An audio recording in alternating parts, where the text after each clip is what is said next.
Phil, are you ready to die? It's, uh, That was the most Guns N' Roses intro to one of these videos we've ever done. I feel like you've been waiting to do that for a while. I have. Playing some Dark Souls 2 with my good pal, Phil Kohler. Phil, this is very, weirdly nostalgic for me because the first exposure I ever had to the original Dark Souls was that video that you did at a Game Informer with, who did you do those with? With Andrew Reiner. Yeah, that's right. So I don't know. I feel like the pupil has become the puper.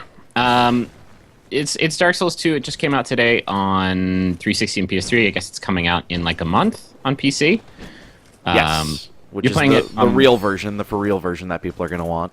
Yeah, that's kind of what I've been hearing. Like, it's weird for me. I don't think I've actually played a PS3 game since I got the PS4, and it's weird. Like, as soon as it started, as soon as I turned on the game, I was like, "Oh my god, this is what it's going to be like." Because like the frame rate is not.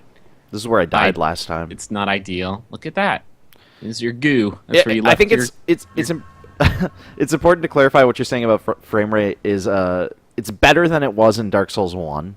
Not a high bar to vault over. Yes, it's still not great. It's still not perfect. It's playable. It definitely is playable. Just like takes some getting used to. I think it definitely has that sort of. It doesn't help that it has that Dark Souls sort of slowness to it. It's like very weighty, unless you're playing as basically like a totally nude character. Do you want me to get my character, Chris Plant? Do you want me to your Chris character Plant who you've named Chris Plant? No, I don't, because I think you're hollow right now, and I don't want to see like your bony, like jerky arms, gross undead body. It's like that. It's like that Mr. Show sketch where the kid gets burned in acid. You know, man, what a great reference that was. Yeah. Really hitting all the demos. So Dark Souls 2, I guess maybe we should start out by sort of, in case people aren't familiar with the series, sort of what the game is. So you play as Chris Plant, who is on a journey to figure out how to stop becoming undead. Because I look kind of gross right now. You do. Yeah, this is a third-person action game, as you can see, action RPG. In the lower right corner, you see my souls counter. Every time you kill enemies, you get souls. Souls are what you use to level up. They're also what you use to buy things. They're kind of everything in the game.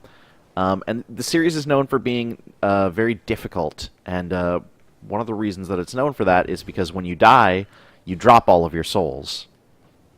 And then you basically get one chance to go pick them up, because if you can find where you died, you can get them. But if you die again, then those souls you dropped last time are erased. Did I not hit him? Oh my god. What are you doing? Phil, doing a little crossbow shooting? So tell me about this character, because my favorite thing about this series is like there is a million different ways to develop your dude. You just activated all of the people in that room. I just wanted to pull one, and it didn't work. Didn't work so well for you. So we're going to get a really good look at the death mechanic here in just, I would say, 8 seconds. Very soon, probably. Because... Oh boy. You're sort of doing this out of order, right? Like, this is not where this character is supposed to be right now. No, this is the right spot. Okay, you're relatively early in the game. We should point out this is not the save that you use to play the game. Yeah, we have that save. We can maybe load that up a little bit later and show. Do you want off to some admit New how Game much time Plus. you put into that character, or Into my review character? yeah? It took me about 80 hours Jesus, to beat this game. pleases. This is a really big game. It's super big. You are not doing a lot to this guy. Do you not have any magics? What's magic? You know, magics or pyromancies or miracles? None of them? Not familiar with any of this. Okay. No, I'm very, very much a melee character. Oh, look at these two jerks coming now. I mean, we're gonna get to all the new stuff that this game adds, but I really want to see if you can. God. Nope. Oh my God! How did you do that? You're unbreakable. You're Bruce Willis in the hit film Unbreakable.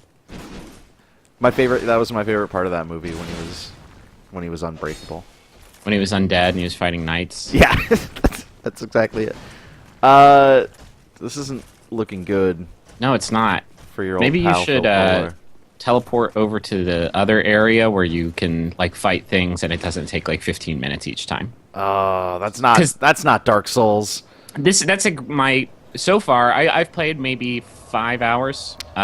the best thing is that you can warp between Yeah. these So this bonfires. is a big change, and a lot of Dark Souls faithful fans of the first game might be put off by this. I But don't know how you could be, because you earn that ability in the original Dark Souls. You get an item called the Lord Vessel that lets you teleport only between certain bonfires. Yeah. The world is completely open. It's up to you, like how you want to explore it. There are obviously like certain gates that you can't get through this one until you beat this boss and get the key from it. But otherwise, like the world is totally open. It's not divided into like separate like chapters, I guess. Like Yeah. Demon Souls was very much like that. Demon where it had, Souls was that- like levels. Yeah, it was like Central Hub, and it was literally called like World 1-1. But this game isn't like that, so it's completely up to you how you wanna go about maneuvering. And in Dark Souls 2, from the jump, you can teleport between those, which I really appreciated, because it was such a pain in the ass when like I would get to a boss and I had leveled up a lot, and it turned out I still couldn't beat it. But if there's this one ring I can get on the other side of the planet that'll make it a lot easier, and instead of having to backtrack all that way, you can. Yeah, it's super helpful, and it's also built into the game. So you can see we're in the city of Majula. This is kind of your hub area, and you're going to be kind of jumping back here all of the time. I will say one thing I'm not especially crazy about. Yeah, you can warp between those bonfires at will from the get-go, but you can't level up at bonfires anymore. There's a character you have to talk to in Majula to level up. Yeah, and I was just looking at her a second ago. She's right there. She's right next to the bonfire, but it's just like a pain in the ass, because it's like you have to wait through another loading screen every time you want to level up. I don't really understand why they did It's that. almost like it makes it. It's almost like it's playing with people the way that Dark Souls likes doing it. It makes it so that you're tempted to like, oh, I don't want to go through that loading screen, so I'm just gonna just keep going, Yeah. even though I have all these souls. Sure. But it can be a little bit frustrating. It's definitely a callback to Demon Souls, because that is 100% how it worked there. There are a lot of callbacks to Demon Souls. First of all, I didn't know this area existed, so thank you for pointing this out to me. There are a lot of callbacks to Demon Souls. I think the game in general sort of looks and sounds a lot more like Demon Souls, Yeah, I think especially you're the right. user interface. Here's a really serious pro tip. See this well? Oh yeah, you got to do this. Yeah. Okay, I didn't find this until like a lot of hours into the game. Oh, Phil. And it really would have helped me. In fact, it really would have helped me in that fight I was just in. So another thing that has changed is, so the Estus Flask was the method of healing in Dark Souls, and it's kind of a complex system to explain, but you had this healing item, and every time you use the bonfire, which are basically like the checkpoints in the game, it refills, and then you can use that to heal yourself in the world.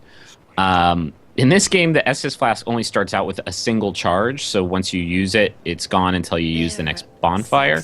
But you can find these items that give it more charges, like you just did, and you're going to do that right now. And to sort of supplement the fact that your Estus Flask is a lot weaker, there are other healing items in the game. Because in Dark Souls, it was basically the Estus Flask, and then there were certain like super rare items like Humanity you could use to restore your health. But in this one, you have a lot more options. It's just like those don't recharge. You have to find them. Yeah, and a So lot you're of constantly, you're striking the balance of like, resource conservation. yeah, and a lot of people again were very skeptical of that, because they were like, "Oh, you're just going to be able to buy all the healing items you need and just power through." You can't buy any. You can't buy all of anything, because everything has like a limit, right? You do eventually get the ability to. You can buy the basic life gem, the weakest healing item. You can buy as many as you want. Okay. But the important thing to keep in mind, the risk reward that they have there, is that when you drink your Estus Flask, it heals you very quickly. When you crush a life gem, which is the consumable healing item, It's Baby Town. it's slow. Crazy. Yeah. Do you want to get hurt and then use one of those just to show like Let me how? see if I have any. I think I do. How do you Yeah, know? I do. I have like 30 of those things. I just did the first boss a little bit ago and popped a lot of them. I've been using them. I've actually, so because you do eventually get the ability to buy them, when I started the new game, I was kind of playing like I had been with my character who I finished the game with. Just like burning through 'em? Yeah, which I was just like, oh, whatever, life gems. And then I remembered you don't get that ability until quite a bit later. Let's kill this. You're a very cautious player. Yeah, that's how you play Dark Souls. Not how I play Dark Souls. I go all out. So I'm playing as a magic character, and it really is striking how different our sort of play styles are. Sure. Because magic it behaves a lot like the Estus flask, like it's a consumable resource that refills every time you rest at a bonfire. So like I'll just burn through my magic as long as I've got it, which actually leads to a more aggressive playstyle, which you wouldn't think. Like Magic Dude, he's pretty weak. Now what's this? Oh, you don't have the symbol of the king. Phil, you're embarrassing yourself. I mean, I'm just showing it off. So that's a door that you won't be able to open until like 70 hours into the game. Terrific. So and you just have to remember where that is. Yep. There are a lot of them. I made the point with the original Dark Souls that it's like one of my favorite Castlevania games ever, because it really, really, really feels like that, more than I would say most Castlevania games. Like you're finding stuff. There's a lot of gear gating. You know, have to look in every single sort of nook and cranny to try and find like the one item that's going to give you the leg up that you need. Yeah. No, I think you're absolutely right. It also, playing this one a lot, like there were a lot of areas that reminded me of like, oh yeah, like this is what a really difficult, mature Zelda game would be like.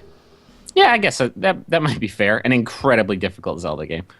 The most difficult Zelda game. So what other stuff is different in Dark Souls 2 from the original? It's lots of little changes. So you can see here, if you like backstabbing, they've kind of changed the way backstabbing works a little bit.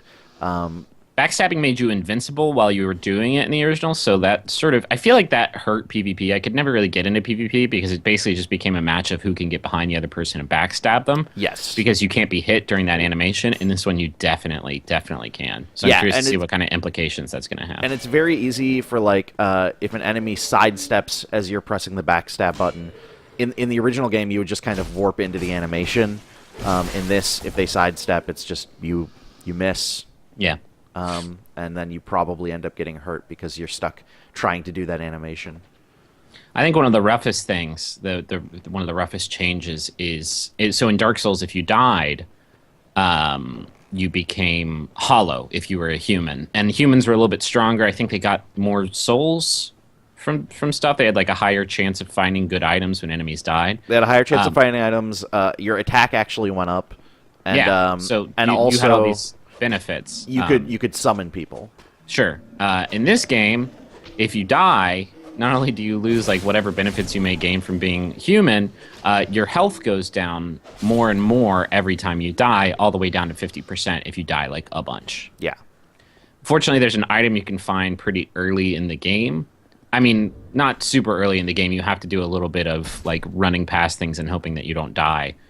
But there's an item you can find early in the game that sort of limits how bad that can get. That's the kind of thing I'm talking about. Like, that is an item where if you don't find it, I don't understand. Like, the game would be so much more difficult because you would have to be constantly finding those items that reverse the hollowing, which are, you know, a consumable resource that's fairly rare. You have to be like really, really diligent about looking for secret hidden stuff. Oh, Phil, and oh, I thought for sure. Come on. Oh no, the archer got me. Oh, Phil. So that's gonna happen some. So all your souls are gonna be right there where you left your goo. I guess you can go back and try and get it, but could. That might not be very exciting. It might not be very exciting. Let's go in a different direction. Okay. One of the things that I love about this game, one of the things that pulled me in so much is, much more so than the first Dark Souls, I feel like, there are so many directions to go. I always felt like there were like 6 different paths I wanted to explore at any one time. Yeah, there's a little bit of that in Dark Souls. Once you get past the first few areas. Yeah. Like, I feel like once you got past the, what is it, like the town and the chapel and... The Undead Parish or whatever. The Undead Parish, and once you got, like, through the sewers, then, like, things really started to open up. But in this game, like, the very first area you hop in, like, from this bonfire, there are, like, 8 different directions you could go. There's like a cave down there with like a fire-breathing dragon in it, and I keep trying to kill him, but I can't do it, Phil. I think there's a way to get in there.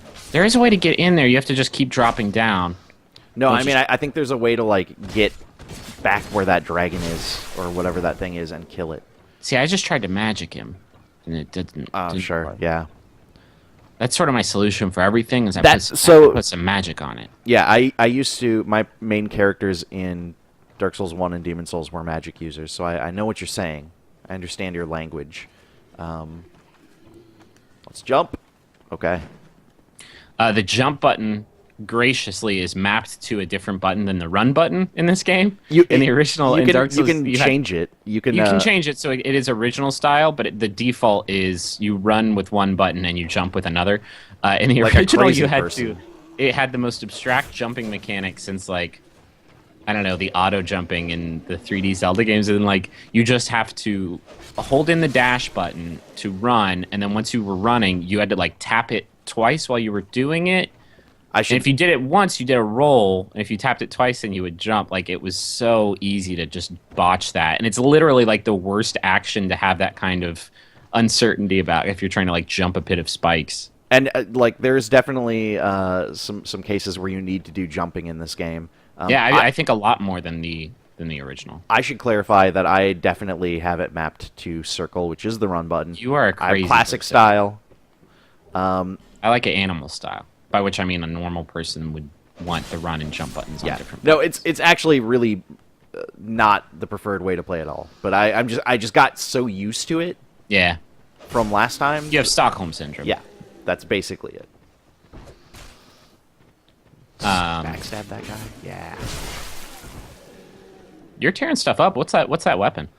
So this is just a basic, what is it? Short sword, which I actually got in this area, the Forest of the Fallen Giants. Have you upgraded it at all? So yeah, we just did when I was back in town there, I did the first blacksmith upgrade. Okay. So it's just at +1. Of all of the obscure systems in this game, I feel like that is the most obscure. I feel like the first game wasn't as unapproachable as people made it out to be. There was definitely like a lot of stuff that you had to figure out on your own, but like all the clues that you needed were there. I feel like the blacksmithing and upgrading stuff was like you get a single sentence. It's like, and it's kind of using stones. Yeah, like, and that's as much of they've made a lot of the stuff much more approachable in this game. Blacksmithing is still kind of very much that way. So you have to get it up to like +3 using one kind of thing, and then +5 using a different, and then once it reaches that point, you can, what is it, like change it into a new kind of item, and then boost it up to +10 using, like, it's just completely inscrutable. And it's so necessary. Like, yeah, so that's what I was gonna say. The thing that's really I think frustrating about it is that it is really necessary. Like, getting your weapon, especially if you're a melee user, getting your weapon upgraded is super necessary. Because your stats can only take you so far. Every time you level up, you get to choose how you. Okay. All right. So every time you level up, you can choose where you want to put those stats, and there is like a marked difference. Like when you. Oh no, Philip. When you upgrade a stat, you can like tell sort of the difference, but it's not like huge. If you upgrade your weapon, I feel like it's a way more noticeable like damage increase. Yeah, it What are you doing? I'm gonna get in here. I know you're just standing there in front of that lizard. Look at that gullet. What we got? Pro tips. You heard it here first. As we find a secret chest, and in that chest you can find a very valuable fire longsword. That actually seems like it might be a good weapon for me. Yeah, that's a. Also, I mean, look at that stat page. Like, what are you even talking about? Oh, it's 44.9 in the blue one. The nice thing about that, so you hit select and you can look at each of these stats, but there's so much that for a lot of people, I think it's going to be very very difficult to parse what you're supposed to care about. And it's just kind of something that as you play, as you experiment with different weapons, you'll kind of start figuring out what works and what doesn't.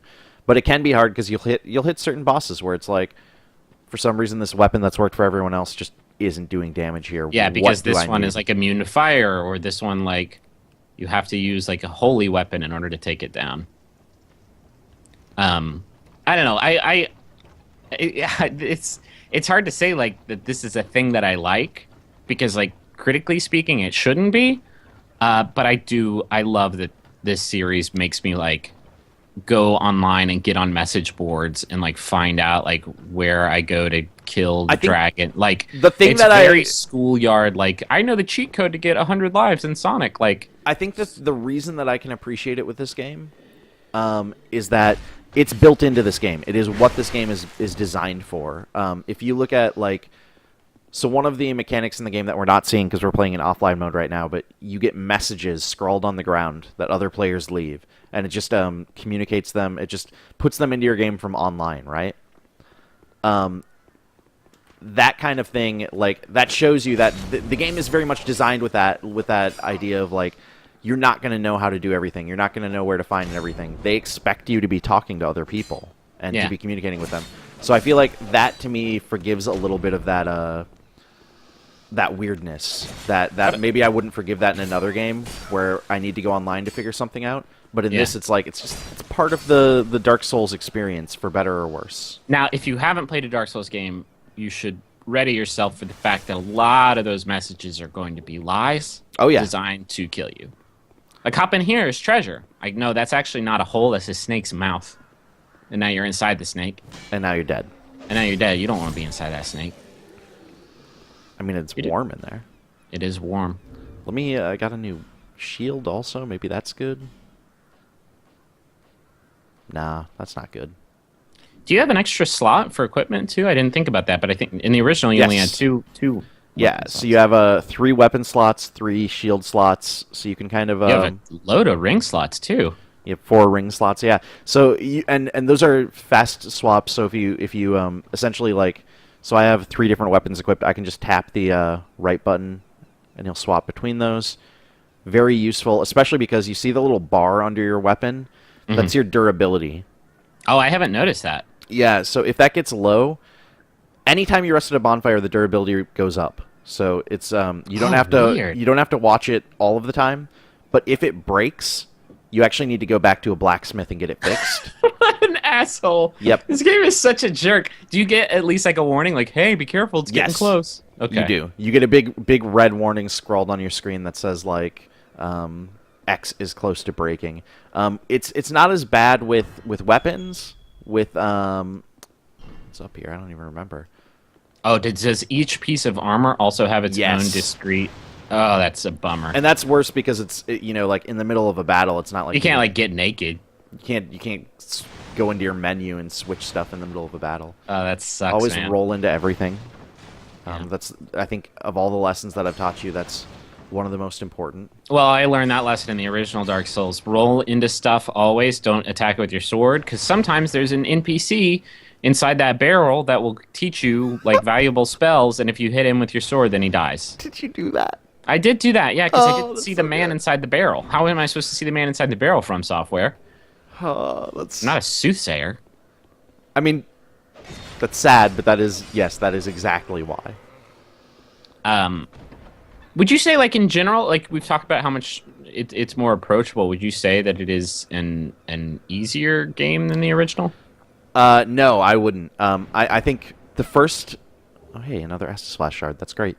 The first 15 hours or so, I think a lot of, especially if you've played the original, you're going to be like, yeah, this is way easier. But it gets very difficult. Is there a? Oh God! Oh, bad boy. job! Wow, bad job all around. Is there an equivalent to Blighttown in this game? That was always my least favorite part. There is an equivalent to Blighttown. It doesn't have the frame rate problem, so I think the frame rate was part of the reason Blighttown was awful. Blighttown in the original was basically a series of mile-high scaffoldings. Oh gosh, do you remember? Surrounded by poisonous water and fire-breathing jerks and people who want to knock you off the scaffolding. So this is actually a good point to bring up another new mechanic in this game, which is torches. I hate that. I'm not crazy about torches. So the way this works, if you have a torch, which I do, so this is the little thing next to your armor here that says 3433. That is the amount of time I have in my torch. Every time you pick up a torch, that goes up. You can go to a bonfire and hit the triangle button. It'll let you light your torch. And this helps you see in dark areas, and you can actually light torches that are in those areas, and they'll stay lit forever. You also cannot use anything in your left hand when you have it, which Yeah. is like a death sentence. No shield? Sure, that sounds great. Thanks, Dark Souls 2. So it's tough. Do you remember the Tomb of the Giants? I think it was Yeah, called. sure. That was an area in the original game that was absolutely pitch black. Yeah. So the torch helps with areas like that. I'm gonna give you a little bit of warning. The Blighttown-esque area in this game Is also that? kind of Tomb of the Giants. Oh, that sucks. It's kind of both. It's like they took the two areas that people were like, "This is ridiculous. This is too hard," and put them together. Man, what a bummer. It's awesome. It's great. I'm not like I'm. I have the weirdest relationship with this franchise. Should we hop out and check out my new game? Do you want to Plus? jump into your super leveled save? I have the weirdest relationship with this franchise because like I'm excited to play it and also dreading getting to that thing that you just described. No, like every moment for me, every time I entered a new zone, it was this mix of like, oh, awesome, a new zone, it looks cool, I can't wait to see what weird enemies there are and what treasure I can find, and then also just like, how is the game gonna screw me over? Like, what thing do I not realize about this zone that is going to hurt me? All right, here's my level 145. Like I said, Jeez, just under look 80 at that. hours. It seems like are you new game plussing? this is New Game Plus. Can you even warp to? I don't know, to be honest. Let's see. We'll find out. I'm just barely started this New Game Plus, so I'm not far into it. How does that work? You just start with your soul level. Do you keep all of your items? Keep all of your items. You keep everything. Except for, like, keys, I imagine. I think you keep keys. Let me look.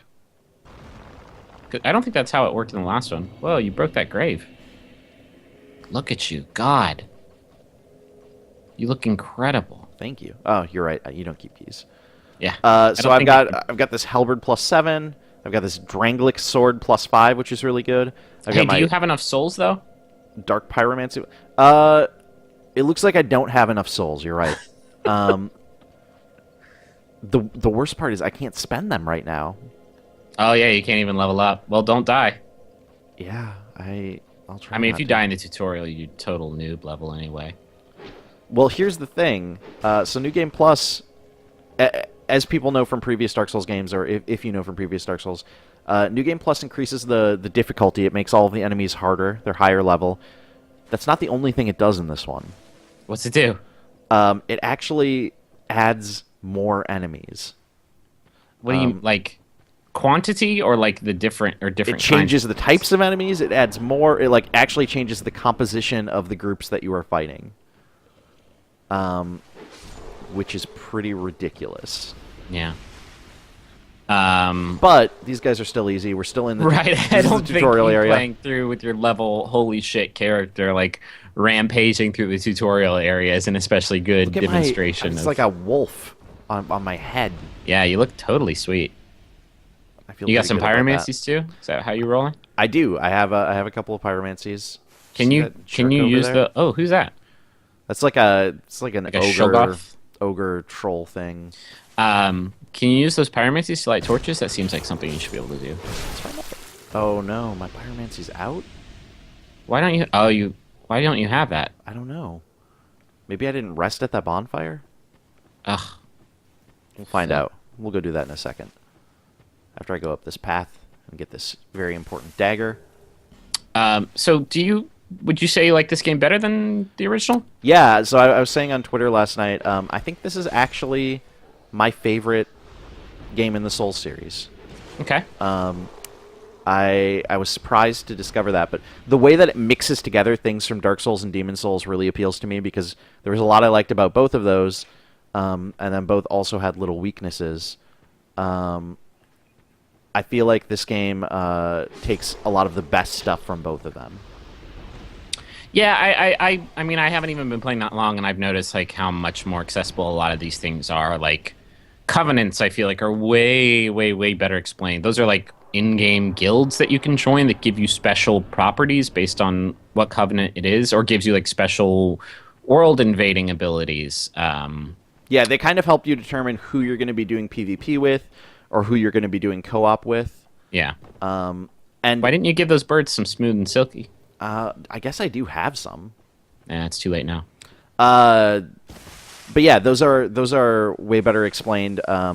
Obviously, like I had very limited time with the multiplayer in the review sessions, so I'm interested to see how those work once we've actually got servers on and everything. But it seems like there's a lot more to Covenants this time, and also that they just make a lot more sense. So like that thing. Well, that Oh, good aim. that didn't work. Jose Canseco over here. Oh, come on. Oh my god. Hey, I did it. I hit it right on. Didn't light it. Did not light it. Well, maybe it's a special kind of fire. A very insubstantial fire. Look at that. That jump Cool. move. Well, I want to stop doing this video so I can go play this game now. You want to play more? I do. Very badly. very Is good. it any easier? And I know you haven't done a lot of the multiplayer because the servers are off for a lot of it, but it's not any easier, I imagine, to find people you know playing the game and join them, right? Because that was sort of the thing. It would be too easy in the original if you played through it like a co-op experience the whole way through. There are like really tight restrictions. There's still nothing along the lines of Matchmaking. of matchmaking. There's nothing along the lines of like I just want to team up with my friends. As far as I know, here we are back in Majula now. What you can do that is definitely worth checking out is you can what's the word that I'm looking for? You can join certain covenants, and you can actually find an item. I can't remember if it's a ring or if it's a consumable or what it is, but it makes it. It says that it makes it easier to find other players online who have the same god as you. What, like, if you're a Buddhist or... So I think it's related to what covenant you join. I think the idea is, if you really want to team up with your friends, you both join the same covenant, you both get this item, and you're both become Taoist monks. and you're both on at the same time. It's not going to guarantee it, but it's going to make it a lot easier. Okay. A lot more likely to happen. So there's the closest thing that they can have to concessions without actually having concessions. Let's say that. Can you still accidentally kill incredibly valuable NPCs? Oh, yes. Basically wrecking your entire save. Yep. Mm-hmm. And what if you kill the level up NPC? You can't kill the level up. There are a handful of NPCs you can't kill, and I believe the level up NPC is one of them. Okay. Do you have any other, I guess, warnings or protests for people who are about to die? Is there a yurt equivalent in this game? Is there a silent chief? I'm not gonna ruin that. Okay. Because I'll ruin it. There's a dick in every one of these games that kills everybody in your town if you invite him into your town. Just heads up. Have fun, everyone. Enjoy Dark Souls. Everyone's dead. There's a very, very cool thing surrounding him. The one tip I will give, and I do this in the tips video I recorded as well, but I want to show it because it's really easy to miss. So this little thing says contraption does not move. When you are in a Hydas Flame Tower, the first boss you fight there, above that boss, you're going to find an NPC who does miracles. Yeah. After you have to make sure. Here's a big tip: talk to everybody. Talk to them over and over again. Talk to them 8 times, or else you won't get the item you need. Yes, until they repeat their dialogue, because then they'll give you new options and stuff. When you finish talking to this NPC, she'll talk about moving on to a new place. This is where she goes, and anytime after you talk to her, after she moves down here, you can come here. You can pay her like 2,000 souls or something, and she will use this contraption. It opens up a whole new set of areas. Well, Jesus Christ! Like how? Okay. How Yep. was I supposed to know that? I guess. Yep, that's Dark Souls, ladies and gentlemen. Fun. I feel like I cut this game too much slack because that's some cold shit. It kind of is. I mean, it helps that there's so much other shit to find that like you're probably gonna be. It's gonna be a long time before you get stuck realizing or not figuring out where that zone is. And at that point, you've probably talked to some people online. Will you please spend those souls before you jump in that hole? Jesus Christ. You're making me incredibly nervous right now. Are you sure I can Phil, I can go Phil, down there. Don't be a show off. All right, so this is Dark Souls 2. If you like big, incredibly difficult games, check it out. I guess check it totally out. Phil, thanks for showing me the ropes. Thank you. I'm going to be IMing you a lot throughout the next couple of weeks. So just get ready for that. You're going to be my own personal Nintendo Power help hotline. That's absolutely. I'm totally fine with that. Okay. All right, guys. Thanks for watching. We'll be back soon with more stuff. So stay tuned. Are you the next monarch, Phil? I'm merely a pawn of fate. Bearer of the curse. Tough break. I will